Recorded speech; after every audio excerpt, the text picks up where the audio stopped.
Hi, I'm John Green, and this is Crash Course European History. So, in our last episode, we saw the Habsburgs, with the help of Romanians and some others, drive the Ottomans out of large swaths of Eastern Europe, which started the Habsburg expansion eastward.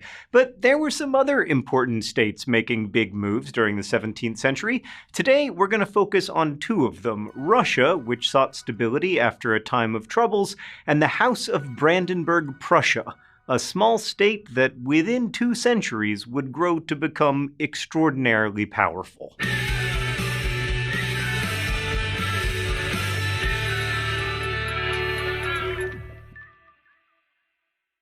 In the huge Russian Empire, Tsar Peter I became an outsized monarch. Literally, he was 6 feet 9 inches tall, which is, like 3 meters? Yeah, just say it with authority, Green. He was 3 meters tall. Don't write that on your tests. Now, early in Peter's life, his future didn't look particularly promising. He was born in 1672, and he was not first in line to the Russian throne. His half-sister Sophia was ruling Russia at the time as regent for the young Romanov brothers, of whom Peter was the youngest. Sophia wanted to become the permanent ruler, but Peter and his supporters had other ideas. At the time, many interest groups in Russia helped shape who ended up with political power, including the Orthodox Church, the army, the aristocracy, and wealthy traders. And as Peter and his brothers came of age, these groups negotiated to arrive at a consensus candidate for Tsar, and then the Russian people had to seal the deal, so to speak, via public demonstrations of acclaim and approval, which developed the sacred trust between the ruler and the ruled. In short, political power in this monarchy was not as simple as the Tsar has all of it. And Peter only became Tsar with the help of his advisors and the support of powerful interest groups in Russia. He became an autocratic ruler, but the autocracy was intertwined with widespread, if certainly not universal, public support from the Russian people. What I'm getting at is that the relationship between the government and the governed is always complex, and the example of the Russian monarchy is important partly because it helps us to see that even absolutist governments could only retain their power by having support from outside institutions and individuals. Now, Peter tackled every facet of state building. He reorganized both the military and the nobility, and in doing so also reorganized who had political power and how they could wield it. For the nobility, he created a precise table of ranks, with each promotion to a higher rank depending on the aristocrat performing service to the state. This reform aimed to end older political practices based on networking and nepotism and favoritism, and instead make the aristocracy more of a meritocracy. Peter also eliminated the power of the Patriarch of the Russian Orthodox Church by leaving the post vacant and setting up a council or synod of laypeople as overseers, headed, of course, by the Tsar. Peter was also curious and adventurous. He liked to tinker and build, focusing on clocks and military machinery and the deployment of his toy soldiers, and he was fascinated by Western Europe. In fact, he set off in 1697 to see what Western rulers were up to. The Dutch in particular attracted him. You may remember that they were advanced in canal building and fire control and architecture and urban lighting, and also had lots of money from trading. And having seen all these enterprises in action, Peter returned from Western Europe full of determination to modernize and westernize Russia. While Peter was still in Western Europe in the spring of 1698, the Streltsy, a band of infantrymen first initiated by Ivan the Terrible/Awesome, rose up against the bad conditions that they faced. They had hopes of reviving the administration of the regent Sophia, who at the time was imprisoned. Peter ordered them crushed, and when he returned to Russia in August of 1698, he had hundreds of the Streltsy tortured, exiled, or executed. The purge of the Streltsy actually helped clear the way for the modern fighting force that Peter envisioned. A major innovation was giving Russia a standing army that ultimately included some 200,000 recruits, which was a massive number for Europe at the time. And serious training of that army, as well as modernization of weaponry, ultimately paid off when it came to battling Sweden. At first, during an early battle of the Great Northern War, the ambitious and land-hungry ruler of Sweden, Charles XII, defeated Russian forces at Narva in 1700. Hold on a second. Sweden had 12 kings named Charles? History never ceases to surprise, my friends. Right, so Swedish Charles XII also defeated Poland in the war, but then Peter fortified his army even more and formed an important alliance. He built a coalition of Denmark and Poland that ultimately conquered Sweden in 1721 and ended its continental influence. As a result of this victory, Russia obtained Sweden's continental territory, including Estonia and Latvia. Sweden had gone from being a rescuer in the 30 Years' War to being almost entirely stuck in Scandinavia, where they would go on to engage in fewer wars and instead build a state with among the world's lowest poverty rates and highest life expectancy. The fools. All right, back to Russia. Let's go to the thought bubble. During these years, Peter was also building a European-style city with an outlet to the Baltic called, you'll never guess it, St. Petersburg. Tens of thousands of serfs were commandeered from aristocrats' workforces to build the new city at a great cost in lives. The marshy site needed to be entirely reclaimed through the building of canals. You'll remember Peter's admiration for Amsterdam, and he ordered museums and libraries and universities and stately government buildings to adorn the city. His aristocratic subjects were ordered to build lavish houses and to hold social events like dances. Peter also saw the city as the backdrop for the reform of women's role in society. They were to leave seclusion and appear at public events. Peter decreed the end to veiling for women and an end to dresses or kaftans for boyars, that is, men in the old aristocracy. Further reforms aimed to develop his middle and upper class subjects as modern thinkers, especially in math and the sciences. To remain in the aristocratic ranks, for instance, sons had to study math, science, or engineering, also requirements for serving as officers in the military. Peter founded schools, including military schools, to teach these subjects, and additional schools to teach women reading and writing and other skills. And unlike earlier Russian rulers, Peter embraced foreigners, not just their canal building and lamplighting, but also their manners and fashion. Thanks, Thought Bubble. So Peter also ended the practice of men wearing beards. Did the center of the world just open? They weren't easy to see back there, but it's Stan's favorite joke, the old stick-on mustache. Movie magic. How do I look, Stan?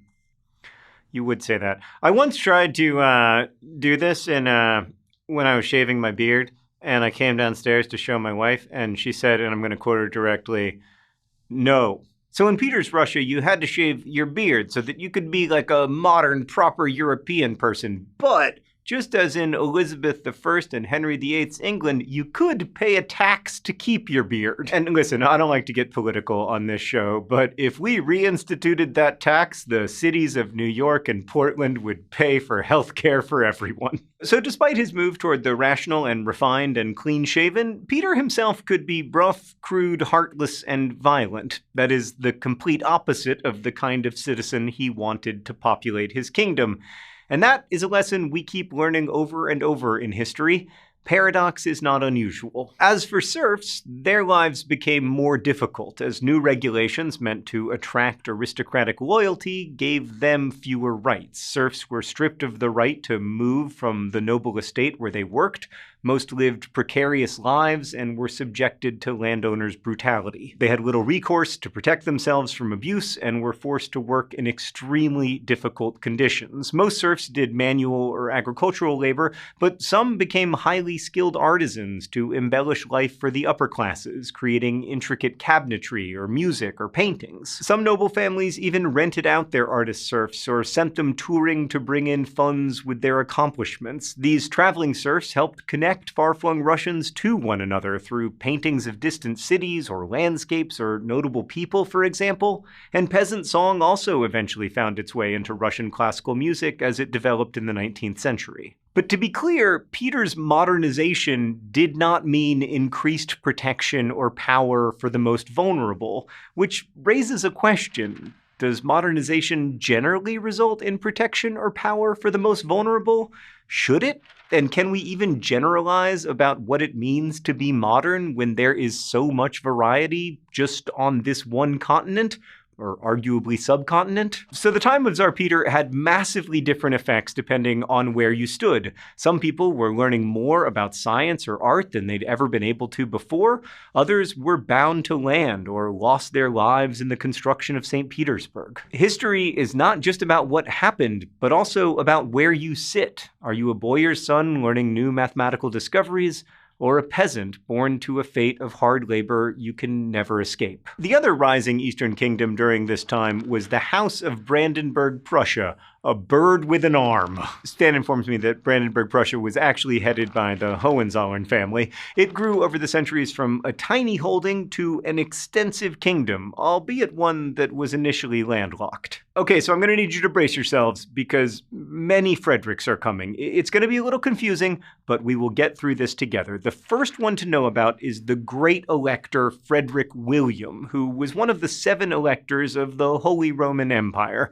He worked to keep his territories together in the closing days of the 30 Years' War and to protect them from attack by Sweden in the 1650s. But as Sweden started to weaken, Poland gave its dependent Prussia the status of kingdom, and the title of king of that new kingdom went to the aforementioned Great Elector Frederick William, and then later to his son, Frederick III. At that point, Frederick III became known as King Frederick I of Prussia, because, it wasn't already confusing enough. Anyway, as a ruler, Frederick I was something of a connoisseur of all the fine things that were coming to characterize increasingly affluent and worldly European monarchs, while his son, King Frederick William I wish I was kidding, was quite the opposite. The Hohenzollern kings, who, like the Romanovs of Russia, ruled into the 20th century, created very strong institutions. Beginning with the Great Elector Frederick William in the 17th century, the military was especially important to Prussia's survival and growth. He understood that Brandenburg Prussia's lack of natural boundaries made it really vulnerable to those wanting to expand their territory, which in the 17th century was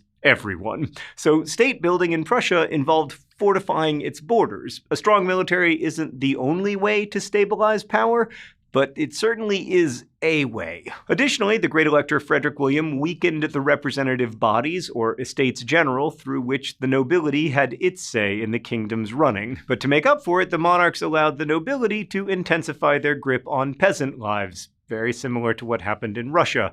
That, by the way, is called reinfeudation, which means additional regulations that tighten serf obligations to their lords. It happened often and in many places. Monarchs would give noble families greater power over ordinary people's labor in exchange for the nobles giving greater service to the kingdom's military and administration.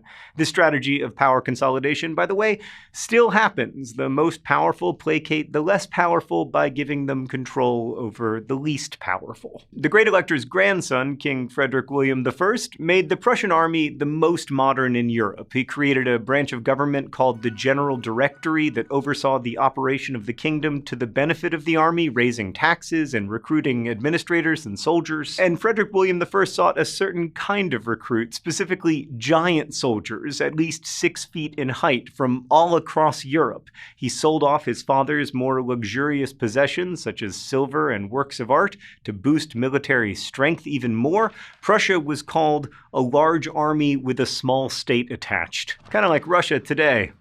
He's back, isn't he?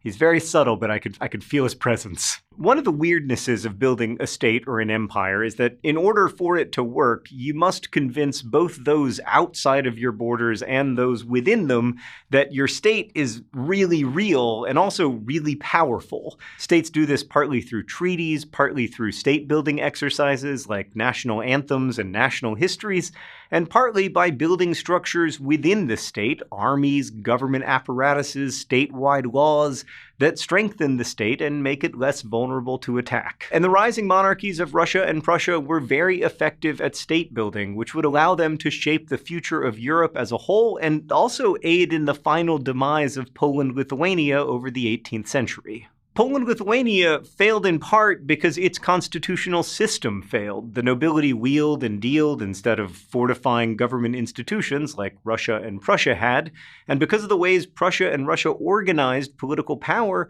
that wasn't as much of a problem in their kingdoms. There were problems, of course, which would eventually prove catastrophic, and we'll get there eventually, but first, things are about to get a bit brighter around here, because next time we get to turn our attention to the Enlightenment. Thanks for watching. I'll see you then. Crash Course is filmed here in the Jaden Smith studio in Indianapolis. If you'd like some other Crash Courses, we've got lots of them in everything from chemistry to literature. Special thanks to all our patrons at patreon.com/crashcourse for making all of this possible, and to everybody who works on the show.